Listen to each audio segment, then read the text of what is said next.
ബസ്സിൽ വെച്ച് ലൈംഗികാതിക്രമം നടത്തിയെന്ന ആക്ഷേപത്തെ തുടർന്ന് യുവാവ് ആത്മഹത്യ ചെയ്ത കേസിൽ പ്രതിയായ ഷിഞ്ചിത ഒളിവിലെന്ന് സൂചന.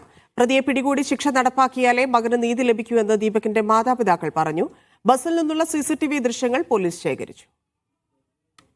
ഒരമ്മക്ക് ഇങ്ങനത്തെ യോഗം ഉണ്ടാവരുത്. ഒരമ്മക്ക് ഇങ്ങനത്തെ യോഗം ആർക്കും സഹിക്കാൻ പറ്റൂല. ഗോവിന്ദപുരം സ്വദേശി ദീപക് ആത്മഹത്യ ചെയ്തതിന് പിന്നാലെയാണ് സാമൂഹ്യ മാധ്യമങ്ങളിൽ വീഡിയോ ദൃശ്യങ്ങൾ പ്രചരിപ്പിച്ച യുവതിക്കെതിരെ കുടുംബം പരാതി നൽകിയത്. ഇതോടെ യുവതി ഒളിവിൽ പോയെന്നാണ് സൂചന.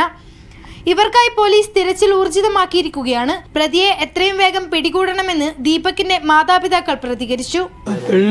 കണ്ടെത്താൻ വരെ വേണം, നല്ല ശിക്ഷ വാങ്ങി കൊടുക്കണം. എൻ്റെ മകൻ്റെ ജീവിതം വയ്യാതാക്കി. ഞാനൊന്നാൾ അനുഭവിച്ച് ഈ ലോകത്തിൽ ഒരാളും ഇത് അനുഭവിക്കാൻ പാടില്ല. അത് മാത്രമുള്ളൂ എനിക്ക്. ഒരു ലോകത്തിൽ ഒരാൾക്കും ഇനി വിധി കൊടുക്കരുത്. അതേസമയം ദീപക്കും യുവതിയും സഞ്ചരിച്ച ബസ്സിൽ നിന്നുള്ള CCTV ദൃശ്യങ്ങൾ ബസ് ജീവനക്കാർ പോലീസിന് കൈമാറി.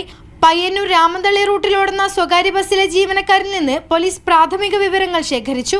അന്നേ ദിവസം അസ്വാഭാവികമായി ഒന്നും സംഭവിച്ചിട്ടില്ലെന്നും ആരും പരാതി പറഞ്ഞില്ലെന്നുമാണ് ജീവനക്കാരുടെ പ്രതികരണം. നമുക്ക് അവർ പരാതി തരുമോ, നമ്മുടെ വണ്ടിയിൽ ഒന്നും അങ്ങനെ സംഭവങ്ങൾ ഇല്ലാത്തതുകൊണ്ട് നമുക്കൊന്നും ഒന്നും പറയുമോ, അങ്ങനത്തെ അനുഭവം ഉണ്ടെന്ന് പറയുമോ നമ്മൾ ചെയ്തിട്ടില്ല. മീഡിയ 1 കോഴിക്കോട്.